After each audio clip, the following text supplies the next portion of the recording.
MIDC परिसरातून मोठी कारवाई।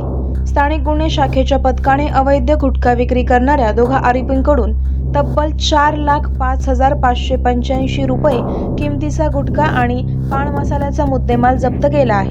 ही कारवाई पोलीस निरीक्षक किरण कुमार कबाडी यांच्या मार्गदर्शनाखाली करण्यात आली। स्थानिक गुन्हे शाखेच्या पथकाने गुप्त माहितीच्या आधारे निंबळक उड्डाणपुलाजवळील रेणुका किराणा स्टोअर येथे छापा टाकला।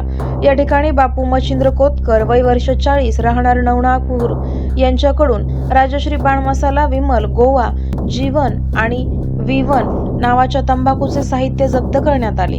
जप्तीची एकूण किंमत 1,93,585 रुपये।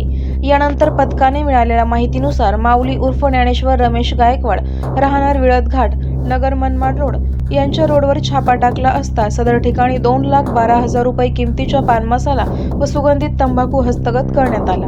दोन्ही आरोपींवर MIDC पोलीस ठाण्यात गुन्हा भारतीय न्याय संहिता 2023 च्या कलम 123, कलम 223, कलम 274, कलम 275 आणि 3 अन्वये गुन्हा दाखल करण्यात आला आहे।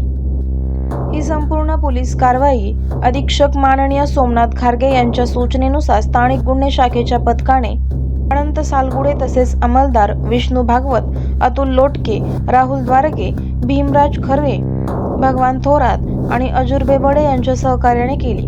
अहिल्यानगर स्थानिक गुन्हे शाखेची ही कारवाई जिल्ह्यातील अवैध गुटखा विक्रेत्यांसाठी एक इशारा ठरत आहे। करायचं आहे लाईव्ह कार्यक्रम किंवा आहे कसले आंदोलन, जनसामान्यपर्यंत पोहोचेल आपला हक्काचा आवाज, आवाज जनतेचा। बातमी व जाहिरातीसाठी संपर्क करा स्क्रीनवर दिलेल्या नंबरवर।